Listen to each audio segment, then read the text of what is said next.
Good morning. Well, welcome back to my channel. And if you haven't been here before, welcome.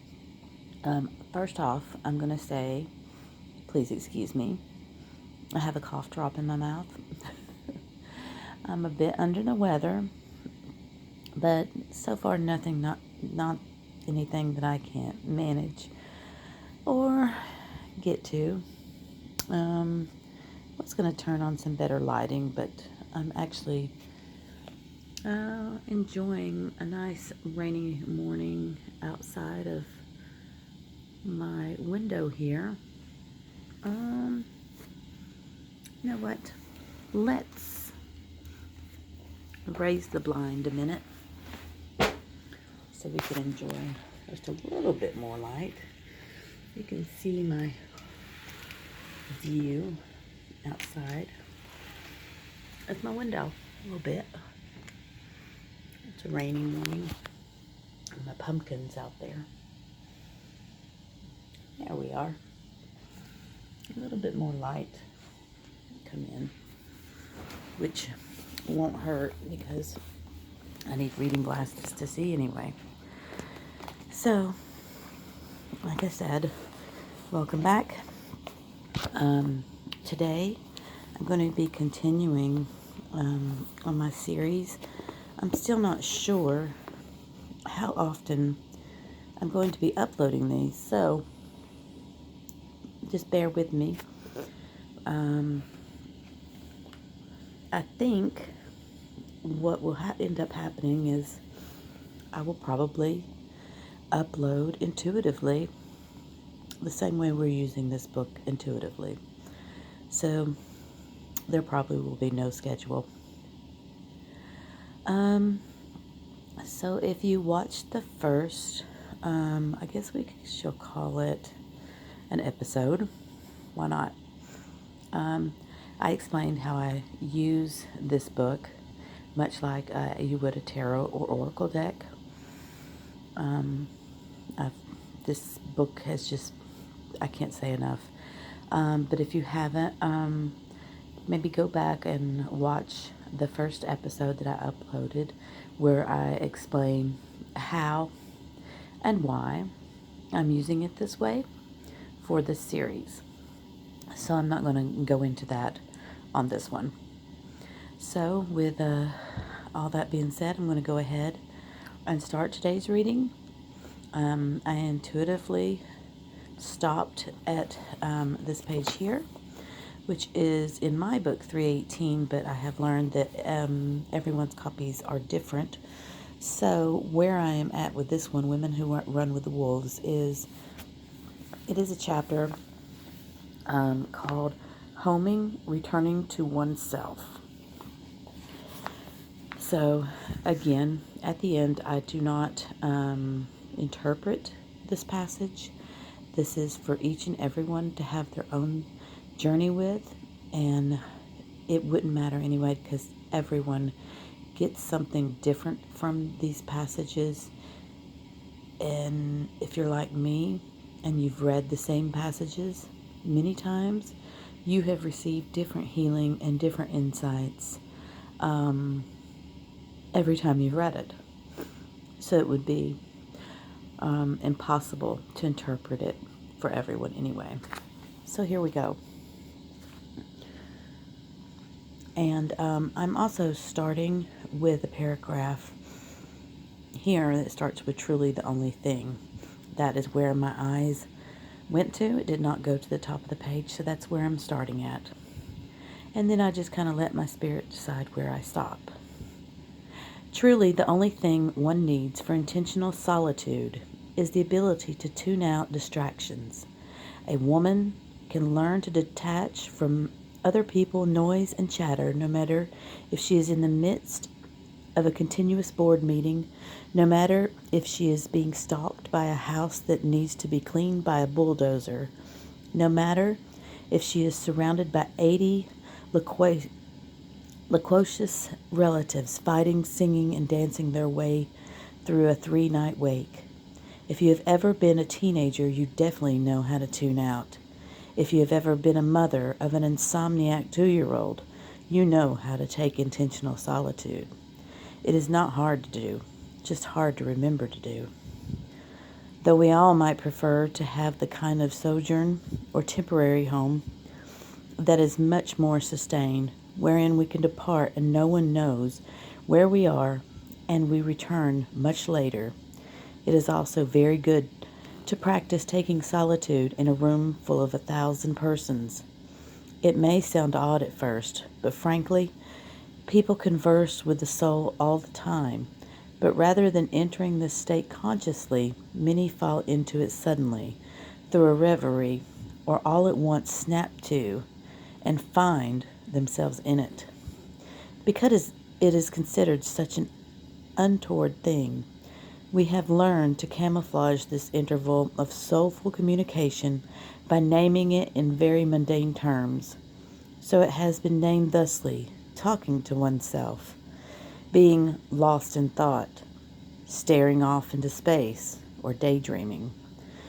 This euphemistic language is indicated by many segments of our culture, for unfortunately we are taught from childhood onward to feel embarrassment if found communing with soul, especially in pedestrian environments such as work or school.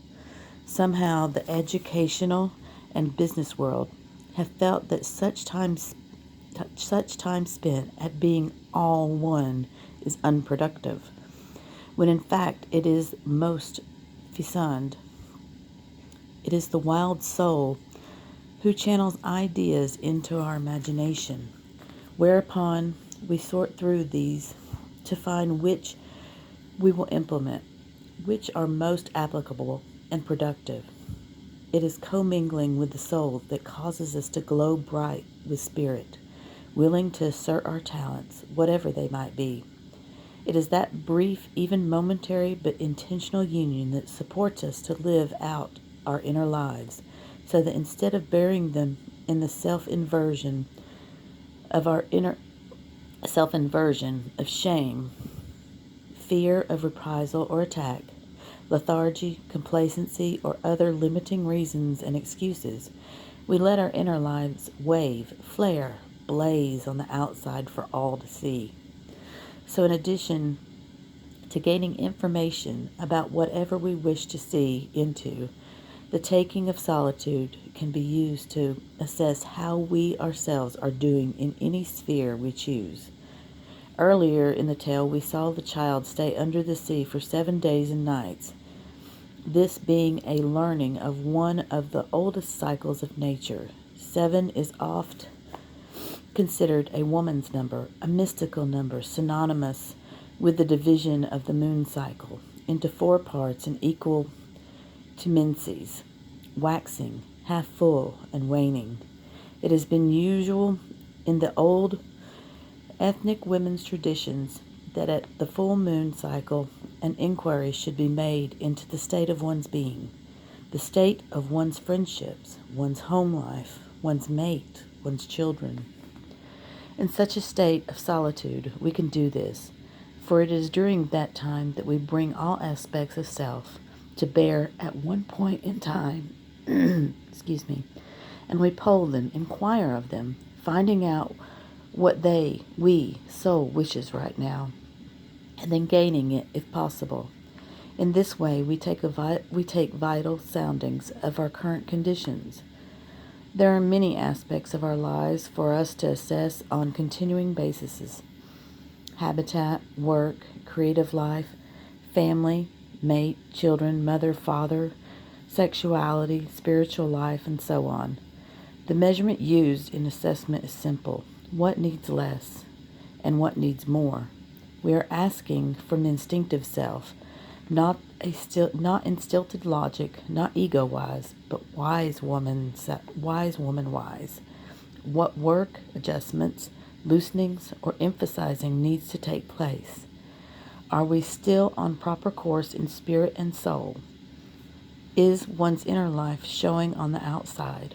What needs battening, protection, ballast, or weights?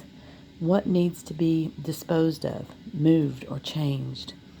After a period of practice, the cumulative effect of intentional solitude begins to act like a vital respiratory system. a natural rhythm of adding knowledge, making minute adjustments, and deleting the unusable over and over again. It is not only potent but pragmatic for solitude lives low on the food chain. Though it costs something in intention and follow through, it can be done at any time, in any place. Over time, as you practice, you will find yourself designing own queries to soul. Sometimes you may have only one question. Other times you may have none whatsoever and just wish to rest on the rock near the soul, breathing together.